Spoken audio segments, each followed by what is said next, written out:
I think my mom was very tirelessly dedicated to making sure that we had the opportunity to do everything that she was not able to do, and to make sure that we were able to expand our horizons beyond what was thought to be possible in our environment. So our mom grew up in Emeryville, California. She had 10 full brothers and sisters and 11 half brothers and sisters. And then her mom would foster and adopt and just kind of take in off the street any child who needed help in the community. And so people would call her Big Mama. And I think that our mom really adopted a very similar ethos.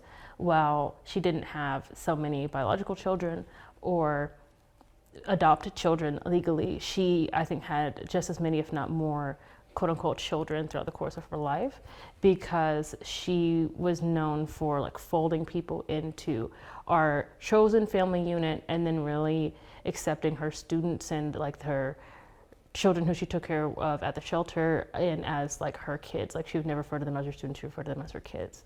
But I think at home, she was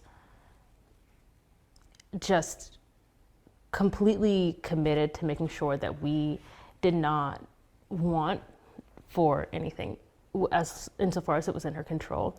Like, she would at some points have 2 jobs and then be taking classes online, and she would always make sure to come to every single one of my speech and debate tournaments, of our, not just mine, but my twin sister and my little brother's sports events, of our band concerts, of our plays. And so she just didn't want to miss anything. She took so many pictures, and she worked really hard to break generational curses so that like we would be able to grow into the best version of ourselves and have the best opportunities to be like well-rounded and well-adjusted people in life. Like, my mom didn't have any baby pictures.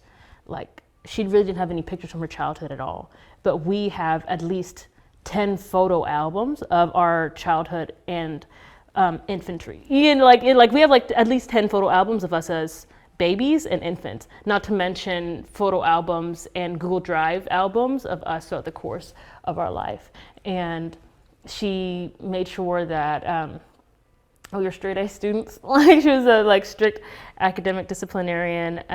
We every summer would be put in these reading contests, and so you would get like a Peter Piper pan pizza if you read like so many books. And so we would just be reading and reading and reading, and then we would win like laptops and like trips, and we'd be on like TV and stuff, because she would have us reading so many books, like thousands of books every single summer. Every single summer she would have us like learning new skills. Like, we did College for Kids, we volunteered at Driscoll for 4 years. Like, if there was an opportunity for us to do self-development, she really wanted us to find our niche and for it to be something that we were genuinely interested in. But she opened up the doors to help us find those opportunities so that we could kind of fall into place. Like, she put us in every single sport, and I was just such a bad athlete, but like she made sure that like, okay, well, maybe you suck at t-ball, but like maybe you should try volleyball, and if not volleyball, well, maybe you should try soccer, and if you like soccer, maybe do taekwondo. And so like we did taekwondo for so many years, like with our mom,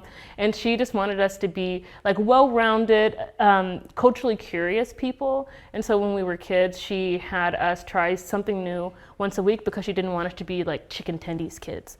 And so she would have us try like wasabi one week and like Brussels sprouts one week, and she would take us all the way like out of town, like to San Antonio and to Houston, to different cultural festivals, so that we would be empathetic and culturally competent and culturally curious about other people, and like have exposure and meaningful relationships with people from different religious backgrounds, from people of different genders and sexual orientations. Like, we would go to the Greek festival every year, we went to the Indian festival every year at the Hindu temple. Our mom worked at the children's shelter and the AIDS Foundation, and she would often take us to work. And she thought it was really powerful for us as children to be able to have the information that we needed to protect ourselves, because our mom spent a lot of time working with children who had been sexually abused and exploited, survivors of human trafficking and domestic violence and sexual abuse. And so then even after the pandemic, I got to come home and be with my mom and be with Sky, and to spend quality time with her and to be present and And after I got like doged from my job with FEMA, I was able to be home and work at the middle school with her. And so I was able to see her for the first time, not just as my mom, who I already existed, like coexisted with in this like service capacity because of us volunteering together with brats my entire childhood, because she would take us to work with her at the AIDS Foundation doing health fairs and at Connections, and we would spend time with the kids at the shelter, because we volunteered together every Thanksgiving with the Boys and Girls Club, because like we had done like had such a life service together, but like I'd never seen her in that space where she was probably most well known over the past 16 years. And so I think I really developed a much broader appreciation for my mom.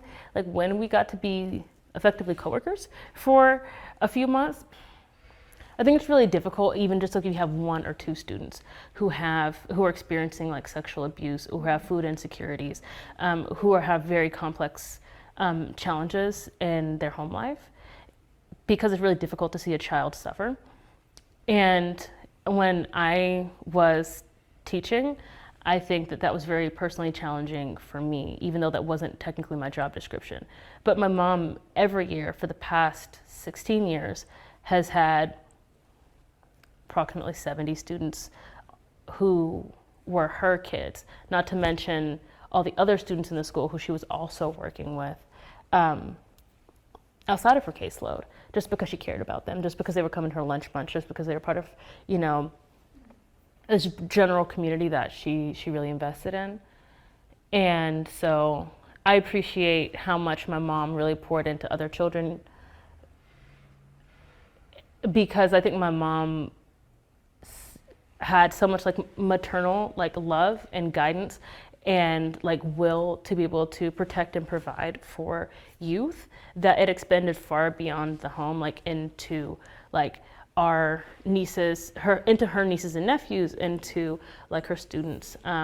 But I do appreciate her as like a human, it's like as like some, as like not just Miss Aneita, but like as my mom, as like Nita. I think that gets lost sometimes because like she's a whole person outside of her job.